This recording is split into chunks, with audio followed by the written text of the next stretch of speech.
The victron system is a dual H-bridge configuration. It's a dual H-bridge configuration, unlike other inverters where you have a single H-bridge configuration. But the victron design is a dual H-bridge configuration, meaning let me use another power board to explain better.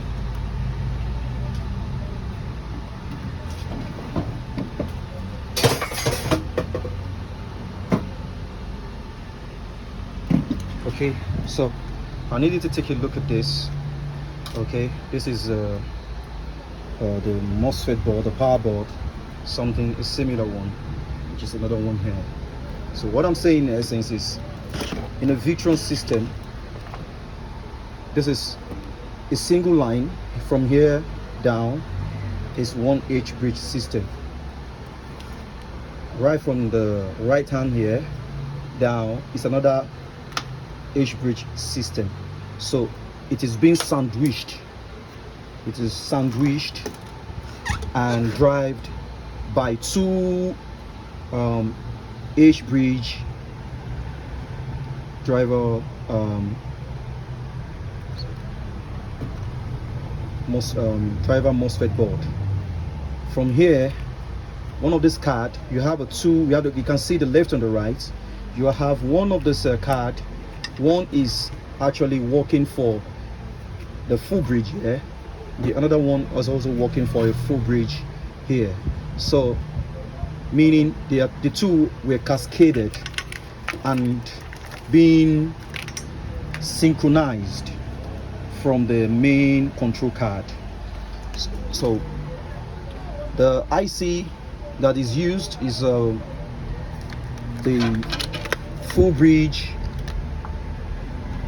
driver IC, the full bridge driver IC, one here, sorry, and one on the left hand side. So that is how it's been cascaded. So one of this MOSFET board, just in case you know, just in case you don't understand how it works, this is a dual.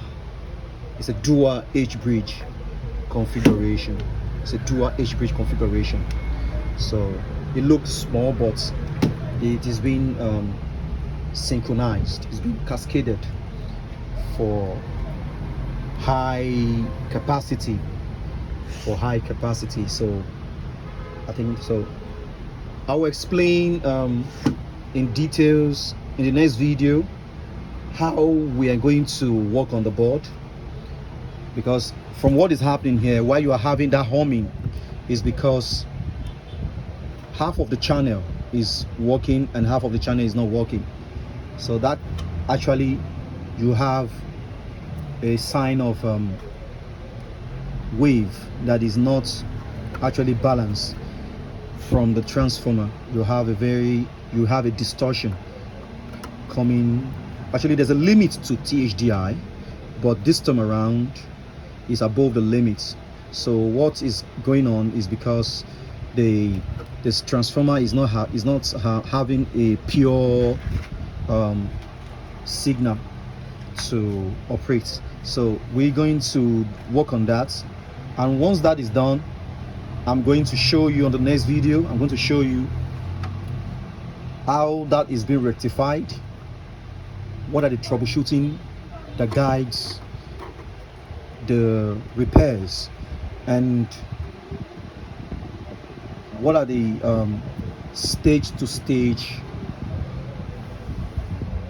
multimeter testing that you need to do in order to have a perfect, a seamless outcome when you are working on, because it's a very sensitive, actually it's a very sensitive system that you need to be very, very competent. You need to understand how the system is being configured.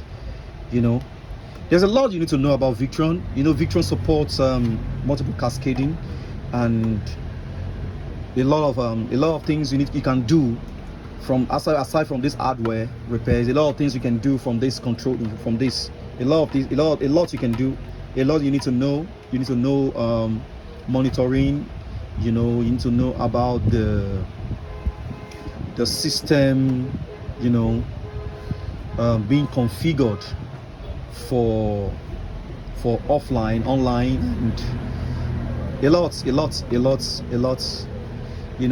You can have two victron. One can work as a slave while the other one work as a master.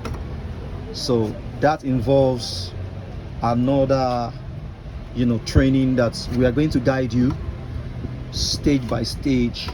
But right now I'm actually trying to solve the problem that has to do with the humming after detecting the cause of the short circuits, which I said is from the main capacitor, which was damaged by the high voltage that was powered from the battery. Maybe there was a kind of shoot from the solar that was connected to the battery, to the lithium battery, and having maybe a very high DC voltage, and that could have caused a breakdown to the capacitor. So you stay tuned on the next video. I'm going to show you, I'm going to guide you, I'm going to show you how this power board is going to be repaired, and I'm going to explain in full details. Thank you. Festronics World Tech.